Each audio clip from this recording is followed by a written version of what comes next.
What's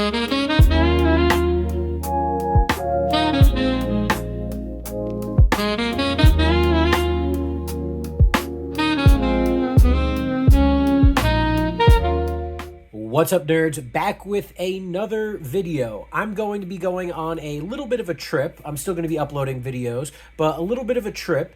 And because I'm going to be doing that, I need to get all of my vitamins and stuff all set out. And so I figured this would be a good time to do a little vitamin stack review and go over some of the different stuff I take, because actually recently I was in a Yankees Avenue Boston Red Sox series watch party. Shout out to Yankees Avenue.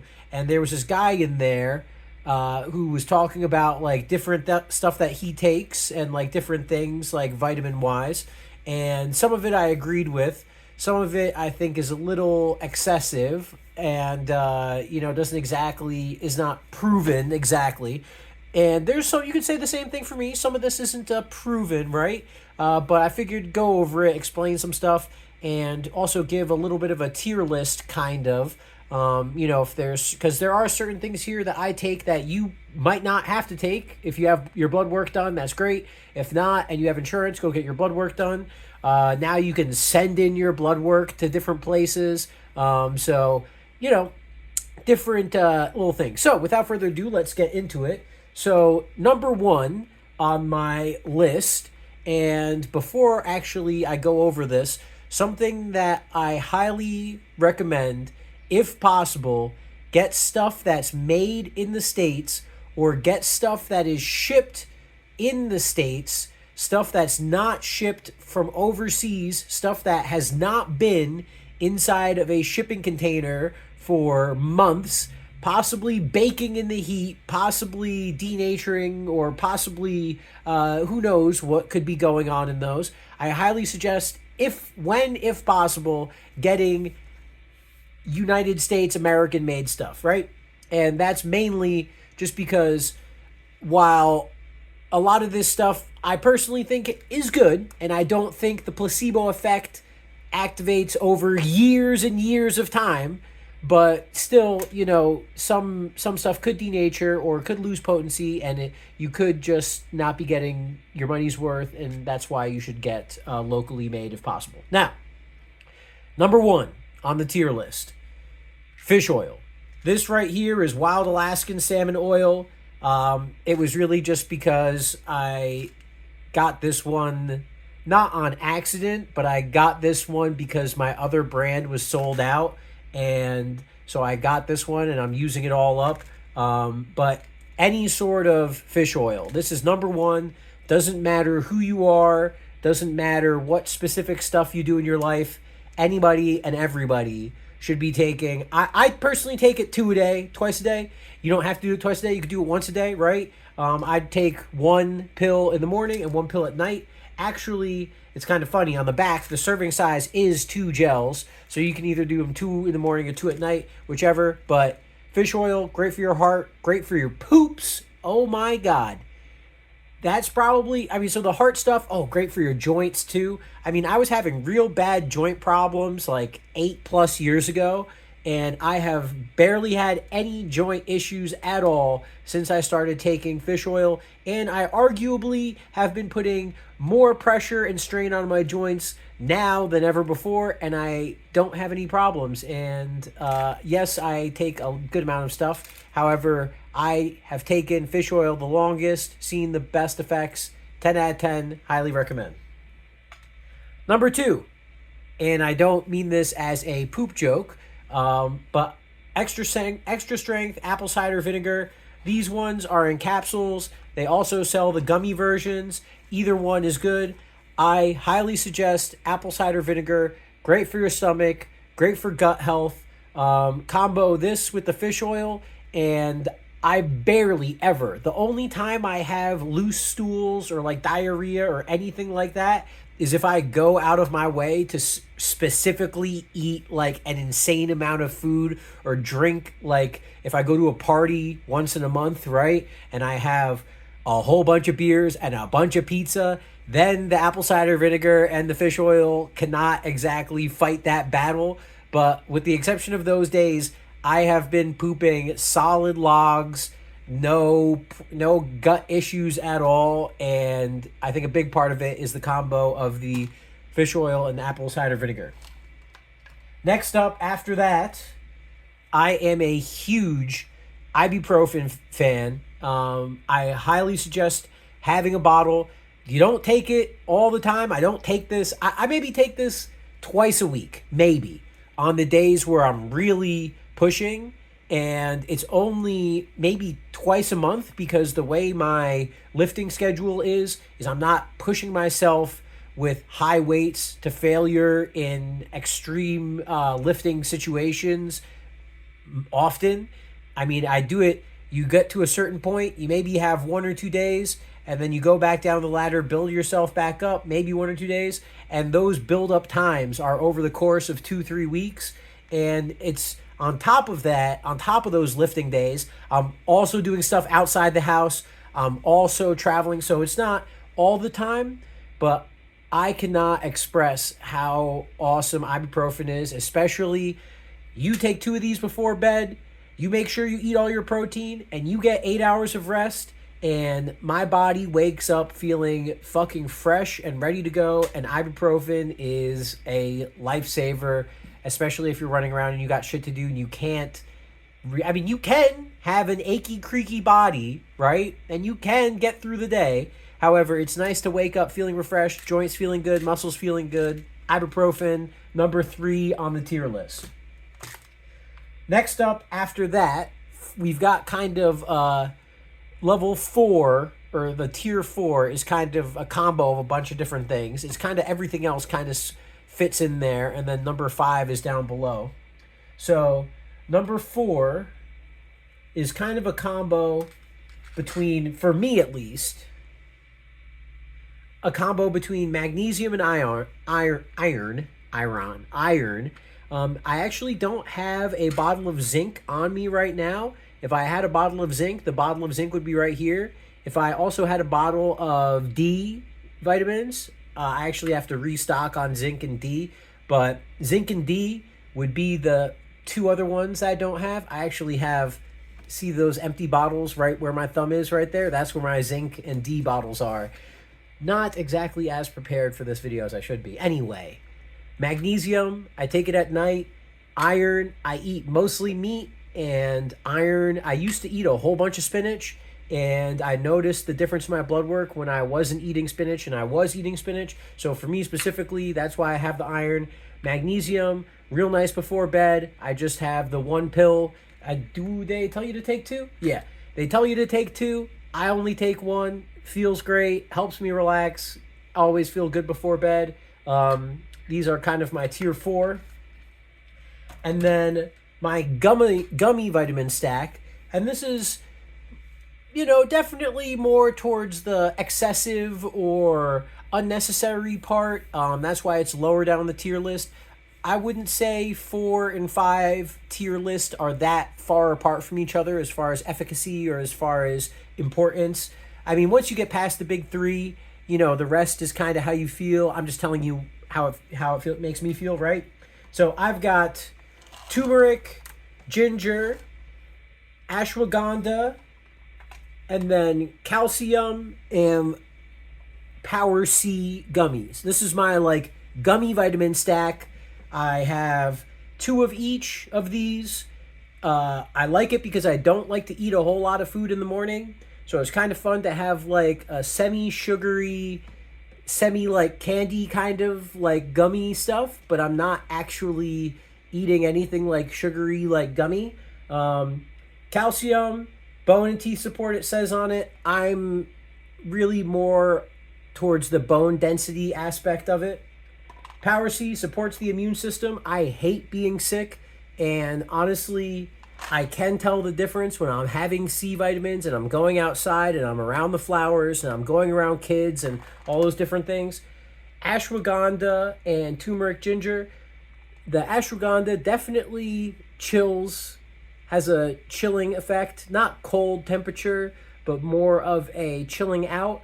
And part of this, again, who knows? Because I've been on these taking these for years now. So, take it with a grain of salt, right? But I think the ashwagandha aspect is more the lifting aspect for me. It's more ashwagandha is supposed to increase testosterone, right? But I think going in the gym, regardless of if you're taking testosterone or not, has an effect on making you a chiller person, being disciplined, being scheduled, all of the other things that come with the gym. Who knows what percentage of being chilled out and testosterone ashwagandha is. I just know that it's definitely a little part. Hey, maybe it's only 5% of the total testosterone pie. Maybe the going to the gym is 40%, and being scheduled and thinking about discipline and everything like that, that's another 40%. And then another 15% is the actual lifting. And then the ashwagandha's last 5%. It might not be a lot. Again, these are all kind of like the extra sort of aspects of the, nutritional pie. Then the last things, and these are kind of like more of a extra class. These are, I wouldn't say these are tier 6 on the bottom, meaning it's the worst. These are actually probably some of the most effective. However, these are definitely extra, definitely, more expensive, definitely not necessary. So I take G-Test from Greg Doucette, and it's an all-natural testosterone booster, just like ashwagandha. And I take these I think the recommended is 3 pills, I'm pretty sure. Or it's, the recommended on here is 6 capsules. Holy shit. I'm out here taking 2 or 1, and I'm doing it on days that I am lifting pretty intensely, right? Or days that I am doing boxing stuff, right? And the main reason I'm taking these specifically is because I got a 2-year supply, and I didn't use or take any of it for a year and a half. And so this has honestly been a recent addition. And I was making strength gains before this. So, take this one with a grain of salt, big time. For me, it's just, who knows when I'm going to fall off. I'm making 20-pound gains in the gym consistently. This one's definitely a bit of less than this one, which this is the miracle shit right here. GO2 Max, from Greg Doucette, HTLT subs, harder than last time supplements. GO2 Max. This shit is a fucking miracle drug. And this shit, if you are running a mile, this shit will make you run 2 miles. If you are, in the gym for an hour and a half, this will make you in the gym for 3 hours. And I do not say that lightly. I have been taking GO2 Max for about 2.5 years now. And again, you could say it's placebo effect, right? Placebo effect for 2.5 years with every single time I take this, going swimming 6 laps, swimming 12 laps. This shit is in fucking sane. And I do not take that lightly, and I do not promote this lightly. This shit, if you are a cardio person, if you want to get the most out of your time in the gym, your workouts, your cardio, whatever it is, this shit is not, this is no joke. This is no fucking joke. And the last thing that's in my cabinet up there, which I did not have before this, is creatine. I actually do a lot less. I like to do, it says 5 grams is the recommended. I do 2.5 grams, just like the magnesium, just like this G-Test, just like a lot of other things. I really don't go up to the recommended. I like to do half usually, and I don't like to do it every single day because it's I believe strongly in the idea that your body, if you give it stuff every single day, it'll stop producing things. It won't work as hard if you're giving it extra supplements, and then you're stuck on those supplements all the time. So I like to big time half dose, big time every other day. Creatine, I really only do on the days that I'm lifting, or if there are days where I'm doing a lot of work, not necessarily in the gym, but I'm building a lot of stuff, so I'm hauling wood all day, or I'm, doing stuff outside, so I'm lifting all of the planters, rocks, cements, like different things like that. I like to have creatine in that. But it's not like, I would say probably 4 times a week is my creatine max, just around there. And aside from this stuff, basically, eating mainly protein. I'm a big time V8 guy. You saw I have my iron because I don't do as much spinach as I used to. I do not do really a whole lot of salads or spinach or anything like that. My big carbs are vegetables. I've got the steamed bags of veggies. I've got potatoes, natural potatoes, just cooked in olive oil, salt, pepper, and then the rest is chicken and beef.